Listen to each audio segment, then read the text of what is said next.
अलग अलग विवाह के बारे में बहुत सारी बातें करते हैं, परंतु आज हम बाइबल में से देखेंगे बाइबल हमें विवाह के बारे में क्या बताता है। तो हम ज़्यादा समय नहीं लगेंगे, हम तुरंत परमेश्वर के वचन की ओर जाएंगे। तो हम एक अध्याय पढ़ेंगे। तो जिनके पास बाइबल है वो मेरे साथ निकाले, इब्रानी की पत्री उसका 13 अध्याय उसका 4 वचन हम पढ़ेंगे।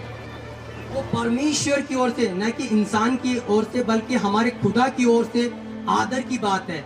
और जब हम इस विवाह के अंदर है तो हम इस बात को समझना है कि ये हमारे लिए क्यों आदर की बात है।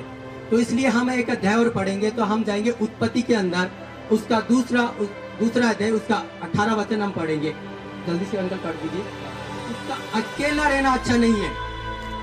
जबकि परमेश्वर ने पूरी धरती की जब रचना की थी, सब कुछ बनाया, तो परमेश्वर ने अच्छा ही बनाया। बल्कि जब देखते हैं कि वहां पे जब परमेश्वर ने आदम को बनाया और आदम को अकेला देखा, तो देखा कि उसका अकेला रहना अच्छा नहीं है। तो परमेश्वर को क्या लगा कि उसके लिए हमें एक सहायक देना है। हालेलुया। वचन में बताया गया है कि हमें क्या गया, एक सहायक भी अगर वो जो मिला है वो किसकी ओर से मिला है?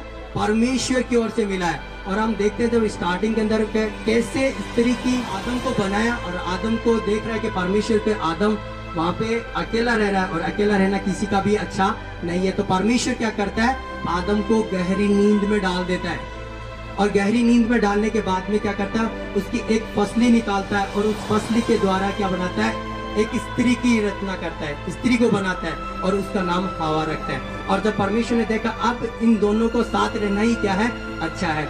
आज हम जहाँ पे भी जाए, तो मसीह परिवार को कहीं पे भी जाए, क्योंकि जब बच्चा पैदा होता है और पैदा होती जैसे जैसे बड़ा होने लग जाता है, उसके माता पिता को इस बात की चिंता होने लग जाती है कि अभी इसका अकेला रहना अच्छा नहीं है, चाहे वो लड़की हो चाहे लड़का हो। तब परिवार वाले हम क्या करते हैं? अपने रिश्तेदारों से, अपने पासवान से क्या करते हैं? इस बात की चर्चा करना शुरू कर देते हैं कि हमारा जो बेटा है वो बड़ा हो गया। क्योंकि बाइबल बताती है क्योंकि विवाह करना परमेश्वर के लिए क्या है? एक आदर की बात है।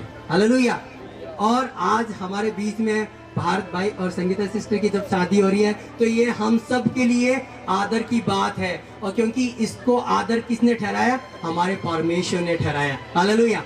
काम जब पति और पत्नी, भारत भाई और संगीता जब पति और पत्नी दोनों बनने के लिए जा रहे हैं, तो इनके लिए कुछ बातें हैं जो बाइबल बताती है हमें, पति के लिए और पत्नी के लिए। पति शादी होते ये ना समझे कि पत्नी मेरी नौकरानी है या कुछ मेरे सामने कुछ नहीं है। और जब पत्नी भी ये ना सोचे कि मेरा पति मेरे लिए क्या बन गया है? एक बोझ बन गया या मेरे लिए किसी काम का नहीं है। बल्कि बाइबल में परमेश्वर ने इन दोनों को एक समान बनाया कि दोनों एक समान रहे। ठीक है।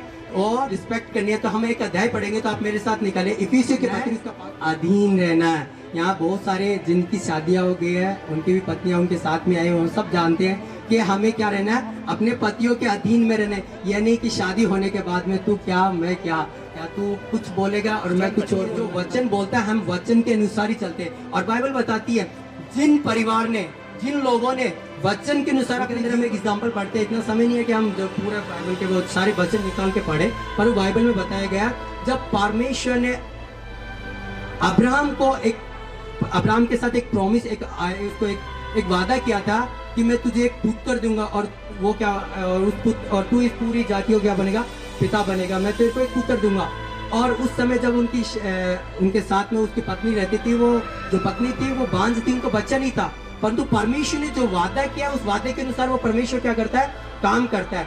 और जब उसकी पत्नी को जब बच्चा हुआ, तो बच्चा होते ही थोड़े दिन बाद जैसे जैसे बच्चा बड़ा होने लग गया, तो अब्राहम को चिंता होने लगी कि मुझे मेरे बच्चे के लिए क्या करना है? एक सहायक को ढूंढना है। हम उत्पत्ति के अंदर पढ़ते हैं जैसे वो बड़ा हुआ तो अब्राहम अपने सेवक से कहता है कि जहाँ पे मैं रहता हूँ वहां की लड़की मुझे नहीं चाहिए, पर क्या करे तू मेरे लिए मेरे बच्चे के लिए एक ऐसी लड़की ढूंढ के लाए जो परमेश्वर का भय माने।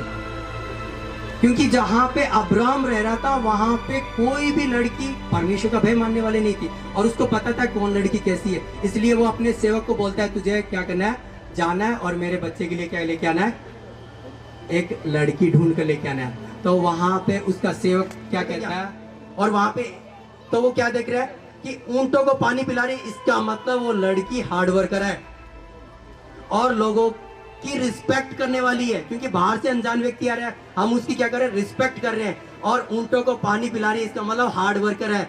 अब मतलब ऊंट एक ऐसा जीव है जो अपने अंदर बहुत सारे पानी को स्टोर करके रख सकता है ताकि बाद में काम में ले सके। तो क्या कर रहा है, वहां ऊंटों को पानी पिलाया जा रहा है, इसका मतलब वो पानी एक साथ 1 लीटर 2 लीटर 10 लीटर नहीं पिया, कई लीटर सारे वो पानी अंदर पी गया। तो वो पानी पिला रही है, तो इसका मतलब पता चल गया यही एक लड़की है जो इसहाक के लिए क्या है, सही है। अभी हम भी यहाँ देख रहे हैं, जब हम लोग प्रार्थना करते तो परमेश्वर हमारी प्रार्थना का उत्तर देना शुरू कर देता है, उससे वो हमें साइन